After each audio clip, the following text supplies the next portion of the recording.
So today we're going to dive into conflict and how if you avoid conflict in your marriage or in your relationship, you are doing your relationship a disservice. It's really detrimental if you're not willing to get into conflict and to handle issues in a healthy way. I don't agree. Too bad. Yeah, exactly. So I used to avoid conflict with everything in me. I was a people pleaser. I didn't want to rock the boat. I didn't want to feel uncomfortable. I didn't want to feel vulnerable. I just wanted to stay in my little happy place. And Skylar is like a bull in a china shop when it comes to conflict and just likes to go and break everything that's in the freaking china shop. So it was hard for us in the very beginning, connecting and being able to work through issues because I just wanted to go shut the door and run away. How did you feel when I did that?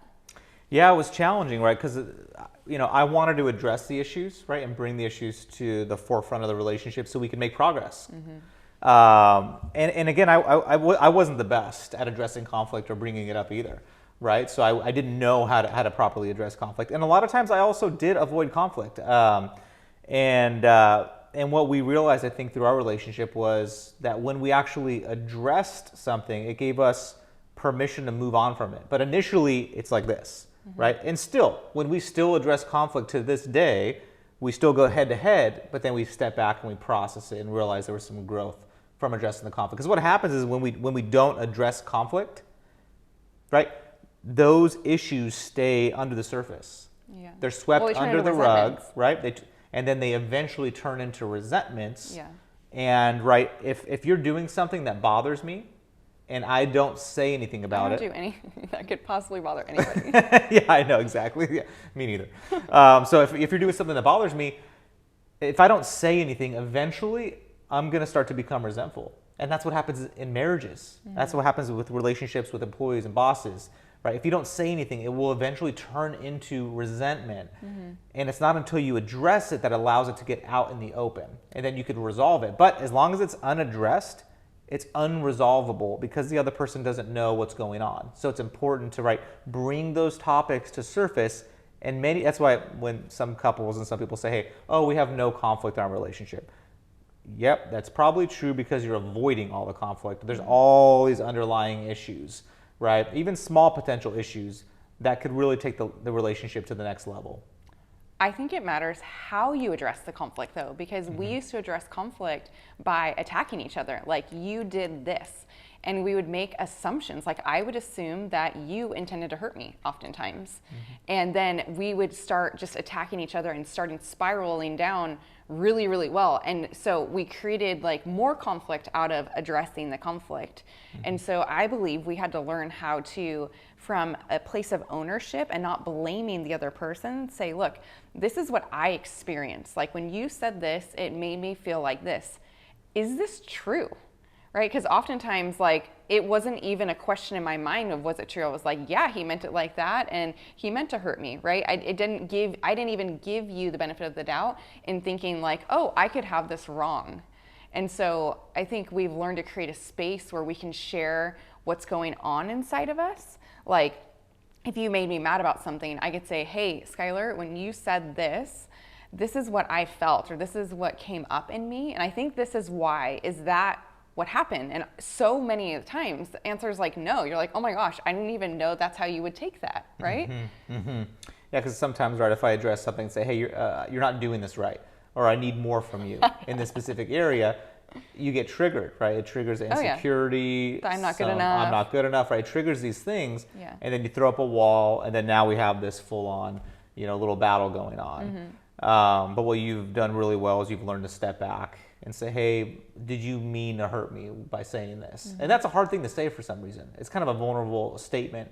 And then I get to check in and say, no, it wasn't. It was I just was addressing the conflict. I was addressing this issue, Yeah. right? Because I just wanted to get out of my head because I don't want to think about it anymore, right? Yeah. I want to bring it up so I can move on from it. That's how I move on from things is I'll bring up something that's bothering me, and hopefully we can work it out, right? Many relationships, though, someone will bring up something and the other person will just throw a wall up, get insecure, totally, and that's okay as long as there's awareness of what's happening, right? Awareness of what's going on. Like, oh, I got triggered, right? Yeah. That's where self-awareness comes in. I got triggered. That really bothered me. It probably bothered me because. But why? No, yeah, asking Yep. why did this bother me? What about that situation bothered me? Like, why was I triggered, right? It's okay to get triggered, but if you don't ever jump into the why was I triggered, you miss out on creating new habits and creating new change and being able to move through conflict in a more healthy way. Mm-hmm. Yeah, because conflict can be very healthy and actually is healthy, right? I remember when I first told you that, right? Years ago, you were like, there's no way conflict is healthy. Like, conflict is the enemy. It's like, it doesn't feel healthy. I remember, I was like, I hated it. I hated it. It made me feel so uncomfortable. Yep. And then when I started to bring it up, right, conflict is a good thing. Mm-hmm. It's a good thing. And then we got to the place in our relationship where now we can resolve stuff and just handle things quickly instead of it turning into resentments long term. So conflict is a good thing, right? Intentional addressing of issues to bring up some conflict to it, then move on from that conflict, right, is a good thing. And I think that mindset shift for us was a game changer. Yeah. But in order to do that, I had to stop taking things personal, right? It wasn't always about me. Like, it didn't reflect, if there was something I needed to improve on or something you pointed out in me, in the beginning, it was about me having to be perfect. Like, and I had to put up this perfect image of myself. And it was really hard to disconnect from that and know that it's okay to be a work in progress. Like, we're all works in progress. But I expected perfection out of me and really perfection out of you. So conflict like blasted that imperfection to like the magnified degree that I couldn't handle. Yep. And I think that's just that mindset shift is like the biggest thing that couples can do is start to just recognize, cool, okay, I'm okay addressing conflict. Conflict is a good thing. We're going to start addressing some of the issues that are underlying. We're going to get into fights. We're going to get into arguments. But that's a normal part of a healthy relationship to work through those things. And eventually maybe you don't have as many, right? But you're still, if you're normal people, you're going to be running into challenges and issues maybe on a daily or weekly basis where you don't agree on something. Hash it out, move on, address the conflict. Yep.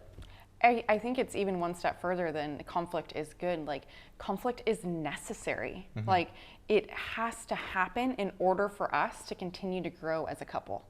Like, I had to come to that place where I have to do this or else I'm hindering us.